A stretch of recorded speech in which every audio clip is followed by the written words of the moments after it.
माँ के 9 रूप हमारी इस खास पेशकश में एक बार फिर से आप सभी का स्वागत है। और लगातार स्टूडियो में ज्योतिषाचार्य कृष्णा शर्मा जी हमारे साथ बनी हुई हैं।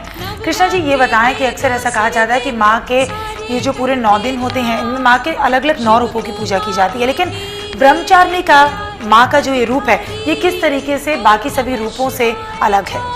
बिल्कुल इसलिए अलग है क्योंकि हम तपस्या यानी तपस्विनी के रूप में इनको देख रहे हैं। यदि आप किसी भी विद्या या ज्ञान की प्राप्ति के लिए माँ से अपनी इच्छा बोलते हैं या मनोवांछित फल प्राप्त करना चाहते हैं, तो उस लिए मैं बताना चाहूंगी कि उसके लिए आपने करना क्या है, माँ की पूजा आराधना यानी कि माँ ब्रह्मचारिणी की पूजा आराधना बहुत ज्यादा महत्वपूर्ण मानी गई है। माँ के लिए मंत्र सर्वमंगल मंगले शिवे सर्वदा साधके शरणाय अंबिके गौरी नारायणी नमस्ते, इस मंत्र का जाप करते हुए माँ की पूजा आराधना करें तो यकीनन माँ ज्ञान की देवी, बुद्धि की देवी आपको जो है अपनी बुद्धि ज्ञान ये सारी चीजें आपको प्रदान करती है, ताकि आप किसी भी क्षेत्र में, विद्या का क्षेत्र हो या फिर कहीं भी आप जॉब वगैरह करते हो, उस क्षेत्र में भी आपका पद जो है ऊंचा रहता है। हर जगह आप सफलता प्राप्त करते हैं। माँ की कृपा इस तरीके से बनी रहती है क्योंकि माँ का नाम जाप करने से ही माँ अत्यंत प्रसन्न होती है। जिन लोगों को समय नहीं मिलता है वो मात्र उनके दर्शन ही कर लें, इससे भी माँ अत्यंत प्रसन्न होती है। माँ गौरी की पूजा आराधना करने से माँ अपने भक्तों पर अपनी कृपा बरसाती है। शक्ति की देवी, 9 दिन जो शक्ति है उसका जो दूसरा रूप है, इन देवी की पूजा आराधना करने से मात्र अपने मन में, अपने दिल में जो भी ऐसी कोई भावना होती है जिसकी वजह से यह नकारात्मक शक्ति होती है वो मिटती है, सकारात्मक शक्ति आपके घर में बनी होती है। घर में लोबान और गूगल की ध्वनि जरूर देनी चाहिए जिससे माँ अत्यंत प्रसन्न होती है। तो गूगल की ध्वनि इन नवरात्रों के दिनों में माँ ब्रह्मचारिणी को याद करने के लिए, उनका आशीर्वाद प्राप्त करने के लिए आपको जरूर देनी चाहिए। और माँ ब्रह्मचारिणी का रूप अत्यंत सरल है, शांत स्वभाव का है और साथ ही साथ उन्हें ज्ञान की देवी भी जरूर कहा जाता है। कृष्णा जी, ये बताएं कि किस तरीके से हम अपने मनवांछित फलों की प्राप्ति कर सकते हैं माँ की पूजा आराधना करके, और किन खास बातों का ख्याल रखना चाहिए? बिल्कुल, अगर हम अपने मन की बात कर रहे हैं कि हमें अपनी इच्छा फल चाहिए, तो ऐसे में जो है माँ से किस तरीके से आप अपने मनोवांछित फल को प्राप्त कराना चाहते हैं, इच्छा जो भी मनोकामना है वो किस तरीके से करेंगे। आपने जटा वाला नारियल लेना है, उसके बाद जितनी भी दक्षिणा है 101 रखना चाहते हैं, 51 रखना चाहते हैं, या 11 रखना चाहते हैं, 21, उसके बाद आपने लाल वस्त्र के साथ में उस पर लपेट देना है। जैसी मनोकामना है वो बोलिएगा, साथ ही 9 बार आपने उस पे मोली से लपेटना है। उसके बाद आप माँ के चरणों में जो आपने जटा वाला नारियल है उसको रख देना है।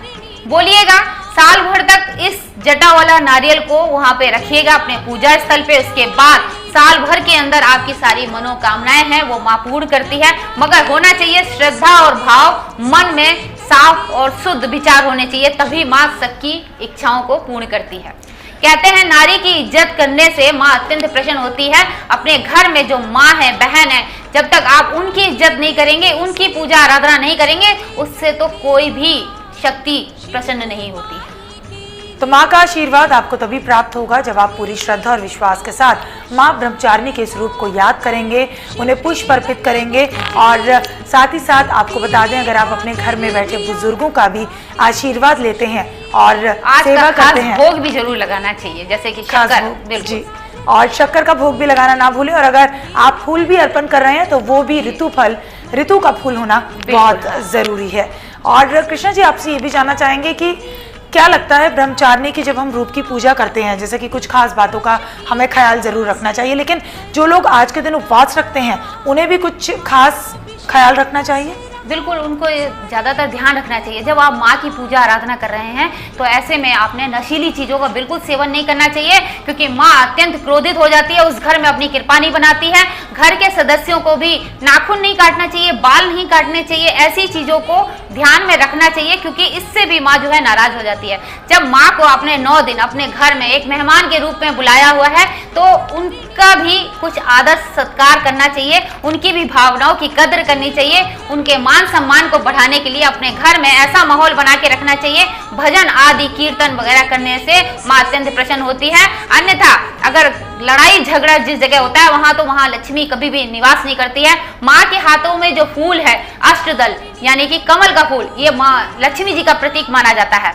तो तो घर में अगर लक्ष्मी की प्राप्ति चाहते हैं, सुख और समृद्धि की प्राप्ति चाहते हैं, साथ ही ज्ञान और बुद्धि की प्राप्ति चाहते हैं, तो माँ को प्रसन्न करने के लिए घर में इन सब चीजों को ना करें जिससे माँ क्रोधित हो जाए। तो अगर सुख समृद्धि चाहते हैं आप अपने घर में, तो माँ ब्रह्मचारिणी के स्वरूप की पूजा कीजिए। और जिन बातों का ख्याल आपको बताया गया है कि उपवास के समय माँ ब्रह्मचारिणी की इस रूप की पूजा करते हुए आपको रखना चाहिए, उन बातों का खास ख्याल जरूर रखें।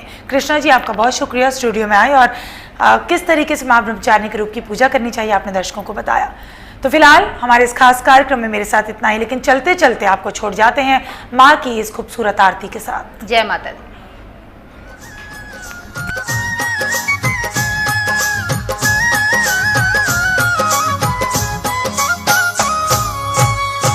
अम्बे माँ देखो माँ झूलती ऊंचे पहाड़ों में।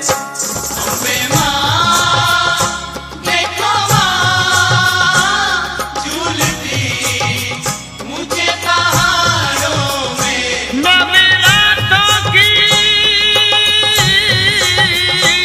नवरात्रों की पावन बहारों में। अम्बे माँ देखो माँ झूलती ऊंचे पहाड़ों में। अम्बे माँ